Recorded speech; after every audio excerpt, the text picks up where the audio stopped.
Very good afternoon. We are almost 1 hour behind time, and since some of the speakers have a flight to catch later part of the evening, I think I will not go into the details of the profile, which is all available in this handbook. But suffice for me to now just briefly introduce the three speakers from Vietnam, Malaysians who are working in Vietnam, Thailand and Cambodia. Dato Theng Bee Han is the president of the Malaysian Business Chamber Vietnam. He has been in Vietnam for over 9 years, and he has been with Pricewaterhouse, a very experienced, I would say, consultant. And together with him is Dr. Khwee Khim Boo. Dr. Khwee Khim Boo is the Deputy President of the Malaysia Thai Chamber of Commerce. She also has a manufacturing outfit in Thailand. She has been in Thailand for over 22 years. And together with us is also Mr. KM Tan, who is the Treasurer of the Malaysian Business Chamber Council of Cambodia. He is a very interesting speaker. He went to Cambodia at the age of 25. Please do not ask me what's his age now. He still looks 25. So I'm sure he can share with us. I've told the speakers, the three panelists, that don't give us the AEC. We all know the ASEAN Economic Community is not a perfect market yet, but there are challenges. But I think more important for them to tell us how we can tap on the opportunities in this imperfect ASEAN Economic Community that's in place now. I told them, tell us down-to-earth experience. They have gone to these countries, Vietnam, Cambodia and Thailand. Share with us your experience, how our SMEs here, like what the Minister has been saying, how our SMEs can export, how can they link up with the multinational companies, how can they become suppliers to the multinational companies and be part of the regional value chain. I think I want them to share with us those kind of experience, including opportunities for Malaysian professionals to work in those three countries or within ASEAN. And I've also told them to share with us, how do they have access to finance? For example, if you are operating a manufacturing plant in Vietnam, can the land be charged to the bank as collateral? If the land cannot be charged as collateral, how do they secure access to finance? So these are some of the broad areas that I've told them. And without much delay, can I now invite Dato Theng Bee Han, who is the President of Malaysia Business Chamber Vietnam, to share his experience. We shall give him about 5 to 7 minutes. Dato, the floor is yours. You can sit there. Okay, very good afternoon, everyone. Very quickly, I believe everyone knows all the benefits of Vietnam. Big populations, about 94 million people. Huge market. However, I would like to share, as what was informed, probably is the challenges that everybody should be looking at. The first thing first is the language. So Vietnamese language is different from where we are, we're used to, Bahasa or English. So they were not very good in English, but however, today's Vietnam has changed. The middle age group has been increasing very fast, and a lot of Vietnamese actually come back from overseas studies, and they are able to communicate with foreigners, particularly investors in Vietnam. Which are the areas that, I think for fellow Malaysian entrepreneurs, what you need to know is the needs of the people in Vietnam. That is how you can enter into the Vietnamese market. You need to know their lifestyle and the market. Now, Vietnam being in an emerging market, it has changed very fast, almost every 2-3 years. For people that have been there 10 years, 15 years ago, I guarantee you, if you go again today, or even 5 years ago, last visit 5 years ago, you go today, you will see some differences. Buildings are everywhere. Real estate is always the market, no doubt about it. As today, you see a lot of international F&B brands are around in Vietnam. Starbucks Coffee Bean is everywhere. 7-Elevens just started. On the retail market, Zara has changed the retail market situations. In terms of F&B, that is where I say the lifestyle of people in Vietnam has changed. Takashimaya started their shopping malls in Ho Chi Minh City 1 year ago. F&B wise, the restaurants in Vietnam, as compared to 9 years ago when I was there, after 10 p.m. at night, typically you see Ho Chi Minh City is quiet. And in fact, some of my friends and colleagues were telling me, if you walk around in the city after 11, there will be police coming after you to ask you to go home. However, today in Ho Chi Minh City, there are restaurants and coffee shops open until 4 or 5 a.m. in the morning. So that is how Vietnamese lifestyle has changed. How they want to interact with people. A few sectors has been always very important as the population is there. F&B, retail. Now, healthcare is also one sector that Malaysian company has been trying to go in. Our very famous IJN, Institute Jantung Negara, have done a few cooperations with hospitals in Vietnam. They have done joint operation. The doctors from IJN went to Vietnam and did a joint operations about 6 months ago, and it was very successful. So things like that are looking forward for Malaysian to go into Vietnam. Now, my fellow Vietnamese colleagues have always been asking me, what do you have for Malaysia? Yeah, we always want to say, we share, we like to join with you. So they always ask, what do you have? Now, I said, what we have is our people. People of Malaysia, the Malaysians. Yeah? We are very friendly. We are very rich in terms of our cultures. We are willing to learn, even these new languages. So that makes ourselves distinctive in any new market. And it has been acknowledged by Vietnamese as well. Malaysians entrepreneurs in Vietnam so far is the top most friendly entrepreneurs that they would like to deal with. With this, I welcome any questions later. Thank you very much, Dato. Maybe we'll take questions a bit later, but can I invite now Dr. Khim Boo? I think she has been over 22 years in Thailand, and from my own estimate, I think there are about over 1,000 Malaysian big and small companies operating in Thailand. So maybe Khim Boo, you went there 22 years ago, even before the AEC was initiated. Perhaps you can share with us your challenges and your experience. The floor is yours, Khim Boo. Hi, my name is Kim. I actually left Malaysia when I was 18 years old, and then I went to the States. Then the next thing I came back, I went to Thailand because I married a Thai. So it's a little bit different, but the company was established by myself and my husband, so it's kind of like a Malaysian Thai company. But my advantage is I have a partner. So those of you who are going to go overseas, if, for example, Vietnam or Thailand or Cambodia, the language is the main challenge you face. And my suggestion is if you are interested in doing export now, you can do it already, export by e-commerce and things like that, and just go ahead and look at what is the potential. But my advice is, I'll share with you in a minute what my problem is. My advice is, wherever you go, you decided you want to go to export, go to look into the country, not just for tourism, but just to look and talk with the people, talk with the networking with the different chambers. They can give you a lot of information because you need to be ready.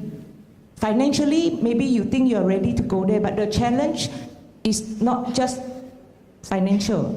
For example, in Thailand, language is the main problem when you go. So I would advise, if you really want to venture into Thailand, maybe to hook up with a partner. I think that is a better way to go. Or you should start setting up a small office there, or until you get familiar and hire some people. Because skilled worker, talented workers is very hard to find from Malaysian standards. Agree with Dato Theng. Malaysians are very, very sellable. We speak different language, we're adaptable, and we work very hard.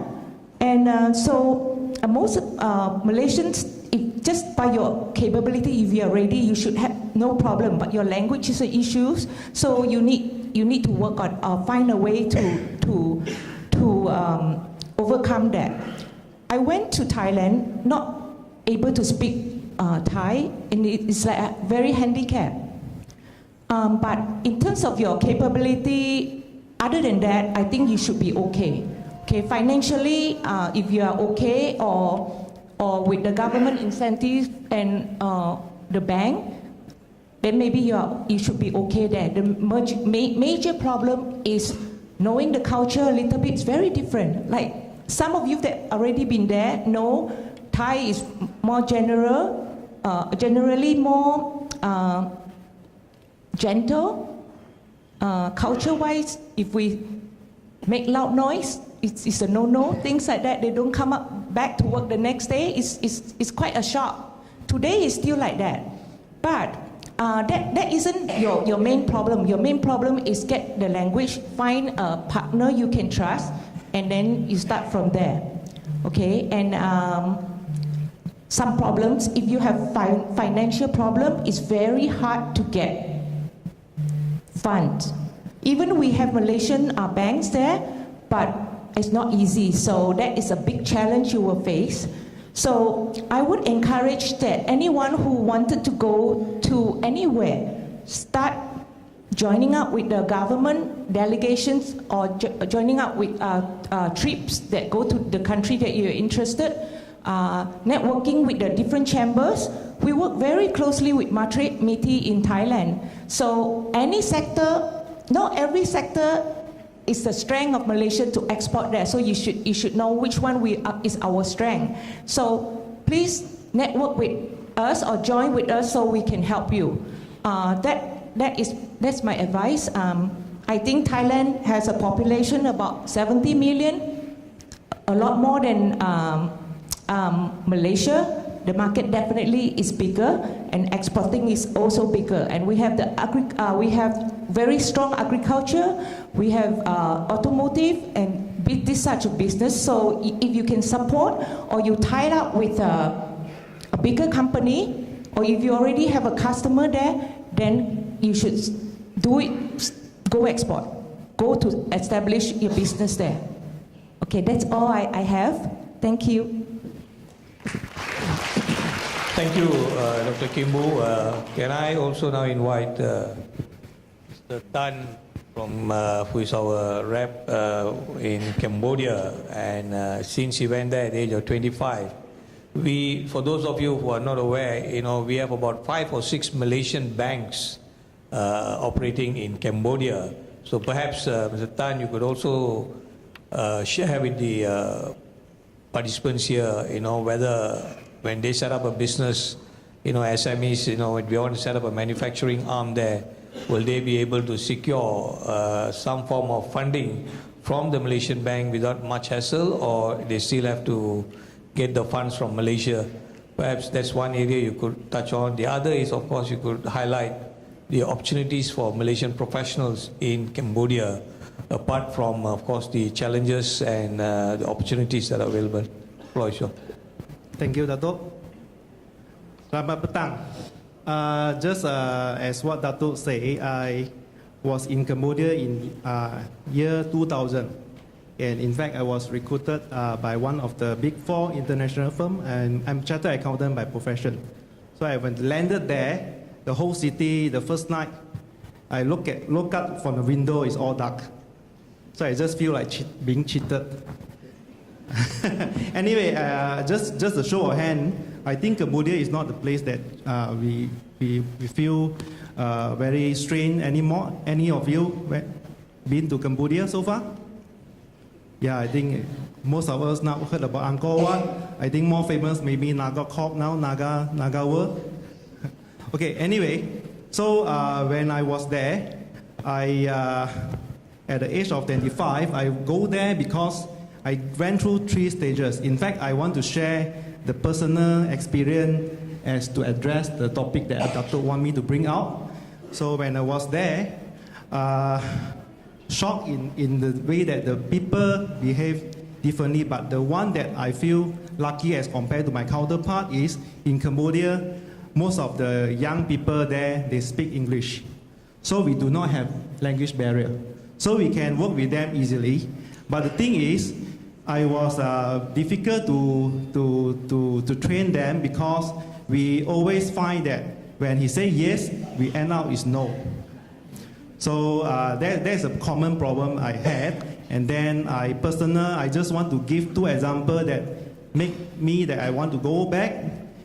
First thing is I was assigned an audit work of an NGO that doing the demining. Cambodia used to be the country that with the most mine on the earth.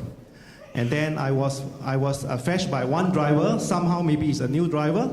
And when we crossed to the field, I just look at the window, I see a lot of people over there just waving their hand. I thought, well, Cambodia is very warm. They always welcome you and all this. So when we crossed the field, I opened the door. All these people come to open my door and say, Jesus, to tell the driver, scolded, I don't know what you're talking about. And the translator told me that you just crossed a minefield. Okay, this is the personal experience. And the second experience, I was eating a supper. Of course, we was told during, of course, now very safe. 15 years ago, I was eating a supper at the roadside, and suddenly there's a chasing by the police to the smuggler.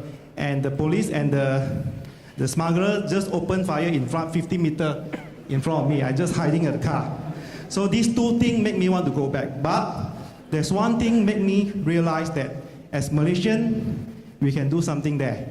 Because I was sent by the firm to represent the firm in the reformation of tax reform, accounting reform.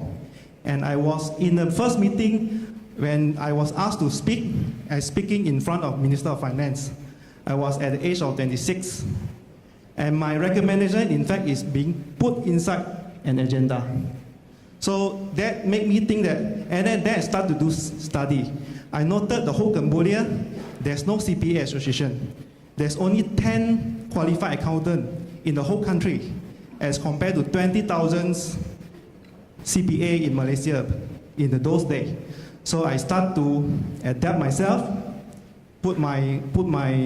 start to mix with local, eat breakfast with them, go to the local noodle shop. Then this I go through. Then I start to learn that being success to Cambodia, you need to really adapt yourself there, and you can make them trust you.